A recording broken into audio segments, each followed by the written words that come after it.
কোরআন তো কয় শয়তান মিলে কোরআন পরে লিখেছে। জেলে ঢোকাবো, না হলে নর্দমায় ফেলে আমি পিটিয়ে মারবো। আমি সে ধর্মগ্রন্থ ভরে প্রস্রাব করি। আজকে দিনে দাঁড়িয়ে দেখুন দ্বিচারিতা কাকে বলে।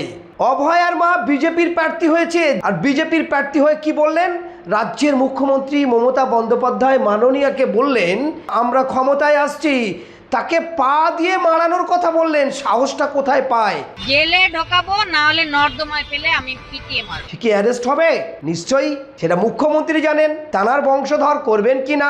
অপরদিকে অর্জুন সিং, যে কুরুচিকর মন্তব্য একাধিকবার উঠে এসেছিল, সে কি অ্যারেস্ট হবে? হবে না। অসীম সরকার মুসলমানদের কোরআন নিয়ে কুরুচিকর মন্তব্য করেছিল এবং বলেছিল শয়তান লিখেছে, ওই সমস্ত ধর্মগ্রন্থ পেচ্ছাপ করে দিই। সেই অসীম সরকার বহল তবিয়তে ঘুরে বেড়াচ্ছে, যার একাধিক কেস আছে, একাধিক থানাতে তার নামে কেস করা হয়েছে। অসীম সরকারকে কি অ্যারেস্ট করেছে রাজ্যের সিআইডি, এনআইএ? রাজ্যে তখন তো মুখ্যমন্ত্রী ক্ষমতায় ছিলেন, করেছেন? করেননি, করবেন না, ওনাদেরই বংশধর, উনি কেন করতে যাবে? এবারে আসুন, কৌস্তব বাগচির মতো একজন আইনজীবী ছিলেন এবং তিনি বিজেপি করছেন, ন্যাড়াও হয়েছেন। ন্যাড়া হয়ে তিনি কি করলেন? পুলিশকে জুতো দেখালেন, জুতো তুলে দেখাচ্ছেন, জুতো মারতে যাচ্ছেন এবং কুরুচিকর মন্তব্য করলেন। ওই কৌস্তব বাগচি এছাড়াও আরও কুরুচিকর মন্তব্য করেছে, দাঙ্গা বাঁধানোর ছক কষেছে এবং কুরুচিকর মন্তব্য করে হিন্দু মুসলিমদের মধ্যে ভাগ করার চক্রান্ত করেছে। ওই কৌস্তব বাগচি কি অ্যারেস্ট হবেন? হবে না। ওটা আপনাদেরই পরিবারের লোক, আপনারা তাদেরকে ছাড় রেখে দিয়ে দেবেন, এটা আপনাদের কর্তব্য, আপনাদের দায়িত্ব পালন করছেন। নইলে বিজেপি চলে আসলে আপনার কিছু থাকবে না। কোন ভয়ে করছেন না জানি না, আপনি তো ক্ষমতায় ছিলেন। এবারে আসি আমি, শুভেন্দু অধিকারী একজন পুলিশ অফিসারকে কি বলেছিলেন? খালিস্তানি। তারপরে কি সেই শুভেন্দু অধিকারীর বিরুদ্ধে কোনো রকম আইনি জারি হয়েছিল? বড় বড় আইপিএস আইএস সবার সামনে তাকে অপমান করা হয়েছিল খালিস্তানি বলে। কই, শুভেন্দু অধিকারী তো রাজ্যে তখন ক্ষমতায় মুখ্যমন্ত্রী ছিলেন, আপনি আছেন। আজ নয় নির্বাচন কমিশনার আপনার হাত থেকে সব কিছু সরিয়ে নিয়েছে, শুভেন্দু অধিকারীকে কি আপনি অ্যারেস্ট করতে পেরেছেন? শুভেন্দু অধিকারী শুধু মুসলিমদের বিরুদ্ধে কুরুচিকর মন্তব্য নয়, তিনি মমতা বন্দ্যোপাধ্যায় একজন মুখ্যমন্ত্রীকে খালা বলে সম্বোধন করছেন। মমতা খালা বলে সম্বোধন করছেন। কই, শুভেন্দু অধিকারীর বিরুদ্ধে আপনি অ্যাক্টিভ 1 ইঞ্চি অ্যাকশান নিয়েছেন, তাকে অ্যারেস্ট করাতে পেরেছেন? যখন খালিস্তানি বলে একজন শিখ অফিসারকে তাকে খালিস্তানি বলা হলো, আপনি টুইট করছেন, আপনি এক্স হ্যান্ডেলে পোস্ট করছেন, আপনার সিআইডি, আপনার পুলিশ, আপনার আধিকারিক কেউ তাকে অ্যারেস্ট করতে পারলো না। আজকে দিনে দাঁড়িয়ে অভয়ার মা যে কথা বললেন আপনাকে পায়ের তলায় ফেলে মারাবে, তাহলে আপনি কি এই অভয়ার মাকে অ্যারেস্ট করবেন? না, করবেন না। কারণ আপনি জেনে গেছেন যে 2026-এ কী হবে তার তো ঠিক নেই।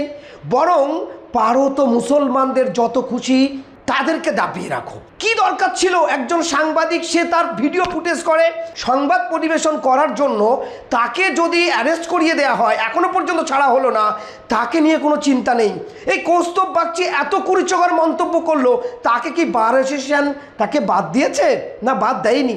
দ্বিচারিতা এমন জায়গায় পৌঁছে গেছে, পশ্চিমবঙ্গে, উত্তরপ্রদেশ, গুজরাট, হরিয়ানা, বিহার এবং এমনকি উড়িষ্যার থেকে ভয়ঙ্কর পরিবেশ তৈরি হচ্ছে। সেখানে তবু শাসন আছে, তার বিচার হয়।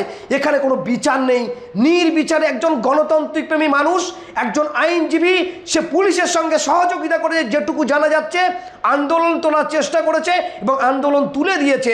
পুলিশ তাকে নিয়ে যেভাবে ইউজ করলো এবং তাকে আপনি নাচতে নাচতে বললেন আনন্দের সাথে কালপিট দাঙ্গা করছিল, কোথায় দাঙ্গা হয়েছে, কালপিট বলে তাকে অ্যারেস্ট করিয়ে দিলেন এবং শুধু অ্যারেস্ট নয়, বলছেন পালাচ্ছে। এই সমস্ত কথা কোথায় পেয়েছেন আপনি? শুধু তাই নয়, মুখ্যমন্ত্রী মমতা বন্দ্যোপাধ্যায়, আপনি একবার ভেবে দেখুন, এই যে চক্রান্ত করছেন, যেভাবে কুরুচিকর মন্তব্য করছেন, মুসলমানদের প্রতি যে ঘৃণা ছড়াচ্ছেন, মুসলমান ভোট কিন্তু খেপে যাচ্ছে, তাতে কিন্তু বিজেপির সুবিধা হচ্ছে। আর বিজেপির যদি সুবিধা হয়, তার দায় কিন্তু আপনি হবেন, আপনি তার দায় নেবেন, সাধারণ মানুষ কিন্তু নেবে না। যেভাবে চক্রান্ত করে আপনি বললেন জুম্মার দিনে হিসাব করে কথা বলবে, তাহলে জুম্মার দিনে মুসলমানরা আপনার মনে হয় অসাংবিধানিক কথা বলে, তারা অশান্তি করে? আপনি জানেন না রামনবমীর নামে কি ঘটেছিল আপনি জানেন না? আপনার রামনবমী উপলক্ষ করে যাকে আপনি দিল্লির পার্লামেন্টে পাঠাচ্ছেন, রাজ্যসভায় পাঠাচ্ছেন, দাঙ্গা করে কতজন মানুষকে মেরেছে, অর্জুন সিং কতজন মানুষকে মেরেছে, সমস্ত জায়গায় এই চক্রান্ত হচ্ছে। তারপরেও আপনি তাদেরকে অ্যারেস্ট করেন না, তাদেরকে আসনে বসান, লোকসভা থেকে তাদের এমপি করেন এবং রাজ্যসভায় পাঠান। এটাই কি মুসলমানদের সাথে দ্বিচারিতা হচ্ছে না? মুসলিম ভোট কিন্তু ক্ষিপ্ত হচ্ছে। এখনও আপনার সময় আছে পরিবর্তন হওয়ার, নইলে বিজেপি যে এই পশ্চিমবঙ্গে ক্ষমতা আসার দায় কিন্তু আপনি নেবেন। আপনি সেটা দায় আপনার নিতে হবে। যেভাবে মুসলমানদের আপনি কুরুচিকর মন্তব্য শুধু নয় এবং তাদেরকে ভয় দেখিয়ে চেপিয়ে রাখছেন, এই যারা ডিটেনশন ক্যাম্পে যাবে এবং এই যাদের ভোটার হয়েছে এদের পাশে আপনার দাঁড়ানোর কথা ছিল। আপনি নির্ভীক চুপ থাকছেন, বরং যারা আন্দোলন করছে তাদের সঙ্গে থাকার কথা ছিল। আপনি সঙ্গে না থেকে আবার তাদের বিরুদ্ধে, আপনি যারা আন্দোলন করছে তাদের বিপক্ষে যাচ্ছে। তাহলে শত্রু কারা? কারা হচ্ছে শত্রু? এটাই বোঝার বিষয়। মানুষ কিন্তু ভাবছে রাজ্যের মুখ্যমন্ত্রী আপনি মুসলমানদের অ্যারেস্ট করলেন, ওরা মুসলিম ছেলে বলে, আর যারা এই কুরুচিকর মন্তব্যে আপনার বিরুদ্ধে বলেছে আপনি কাউকে অ্যারেস্ট করেছেন। আর বাংলার সন্তু পাল থেকে শুরু করে যারা এখনও অ্যাঙ্কার করে, যে নোংরামি কথা আপনার বিরুদ্ধে বলে, কাউকে অ্যারেস্ট করেছেন? করতে পারেননি। আপনার হাত ওখানে কাঁপছে, কারণ ওরা আপনার বংশধর, এরা আপনার বংশধর নয়, এরা আপনার ভোট দেয়, এরা দুধেল গায়, তাই জন্য এই অবস্থা এদের।